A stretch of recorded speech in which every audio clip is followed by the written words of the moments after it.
From Kalamazoo, direct to you, it's a WKZO.com quickcast.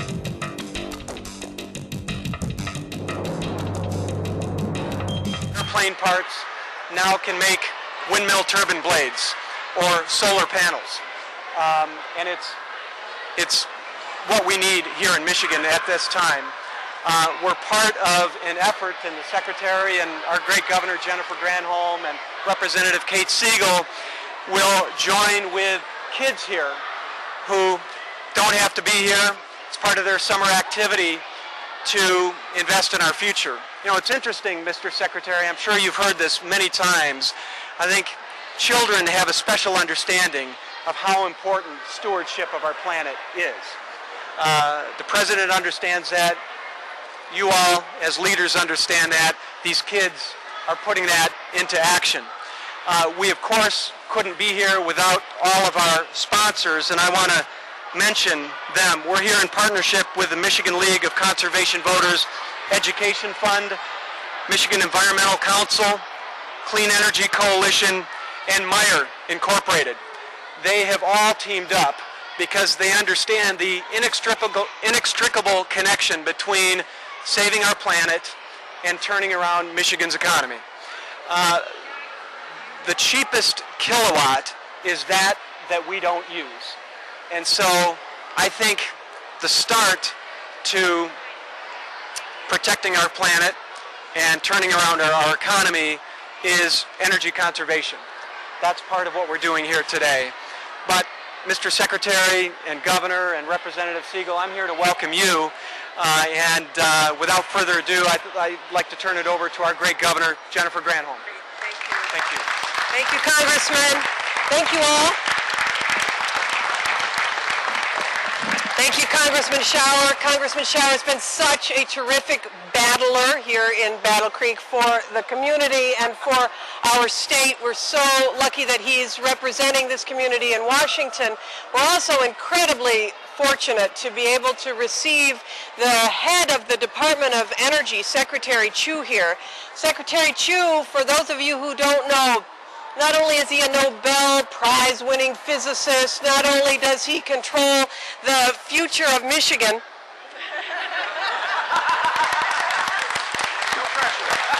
No pressure. But he knows that this is a state that is focused intently on redefining ourselves. We have a 14% unemployment rate, 14.1%. We know for Michigan that our future is tightly bound with the industries of the future, and the Department of Energy, the Federal Department of Energy, through the Economic Recovery Act, is being hugely instrumental in reshaping our nation's economy, and what we hope is to help reshape Michigan's economy. He's here because he knows that Michigan matters and that our situation and our automotive sector has been challenged. Obviously, he's here because this is the kickoff of United We Serve. It's actually an 81-day period of time between now and September 11th where we're exhorting people to give back in this time of great challenge. People have been asking, how do I help? What can I do? Well, you can serve, and it doesn't cost you a whole lot. You can show up. You can make sure that you mentor a child. You can help out a food bank in your community. I encourage people to call 211 or call the local volunteer agency or call the YMCA and say, how can I be of service? Because that's what this is all about. Today we are focused on packaging weatherization materials for families. One way to serve, of course, is to serve the planet. And we are going to be doing that. So Secretary Chu is here to emphasize both service as well as lowering greenhouse gas emissions and controlling the planet's climate.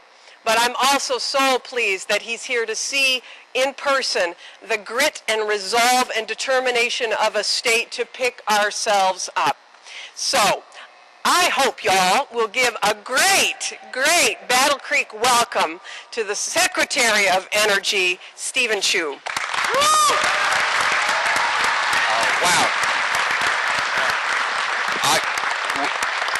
Thank you, Governor Granholm, for that wonderful introduction. I have to say, that I've heard of Battle Creek long, long ago. This is my first time here, and of course it's because I used to send all those coupons in to get my secret decoder ring and everything else when I was a kid. Excellent. That is so great. It is true. Keep doing it, Mr. Secretary. Keep doing it.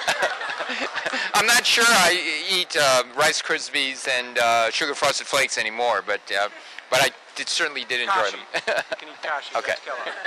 That's Kellogg. But two things. First, I think the idea of this service from now until September 11th is a wonderful thing. I think it's great. In picking up from your comments, Congressman, the kids get it before the adults. They do it repeatedly. It was the kids who led the move to decrease the amount of smoking the adults were doing. It was the kids who got their parents to wear seatbelts. And I think it's going to be the kids who are finally get their parents to say, we're going to save every way we can on energy. Because every dollar saved on energy is, number one, a dollar that goes immediately back to the economy. It's just, a couple $100 a month, bang, it's in your pocket. You can spend it in other things. And it's a dollar less energy produced. So this is really the greatest thing we can do is energy conservation. For the next 20 years, I'm convinced we can actually satisfy our carbon goals by simply conserving energy. Okay.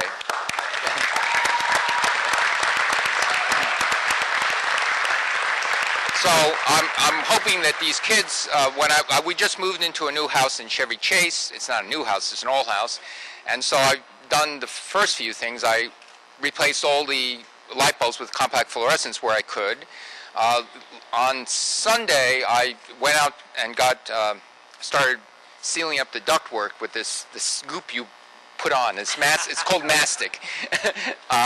And so I'm slowly trying to get our house into more energy efficiency. It's a game I play. Every house I moved into, except one which was very well insulated, I want to reduce the energy bills by about a factor of 2. And so far it's been about right. So I'm going, for example, of a home heating bill of $350 a month to about $120 a month, just by putting in this better insulation. And so I encourage all of you to think about this very hard. There's an inertia about doing this. We're putting in a tankless water heater. That's some money, but never mind that, because our old water heater was burning out. But I think this is very important. Now, going to what the governor said, I think she is leading the way in trying to say, okay, where are we going to be going in the future? And how does Michigan and all the states in the United States recapture high-value engineering? I, for one, do not want to surrender offshore manufacturing and high-value manufacturing. And so, as we rebuild our energy infrastructure, there's an opportunity. Once America's innovation machine really gets going, it can really take the lead. And there's lots and lots of smart people. We have incredible research universities. We have incredible national laboratories. We have incredible brain power in the United States. And so the opportunity to be, for example, the generators of a new technology for a new industrial revolution, we should take this opportunity. We, the United States, you, Michigan, should take the opportunity to say, we can do this, and we can be a leader once again in high-value manufacturing. And so I am very pleased, for example, to be announcing, and this is what I do best. You have a check for us? We'll be giving Michigan $32 additional million for the state energy program. This energy program will be used to meet the 20% renewable, it is 20% renewable energy by 2012, and to reduce energy consumption in the buildings. Yes. There's more. I hope very soon that we could announce the total part of that program. That's $82 million on the state energy program. We also hope very soon that we can give an additional 40% to the weatherization. The total amount of weatherization is $243 million to Michigan.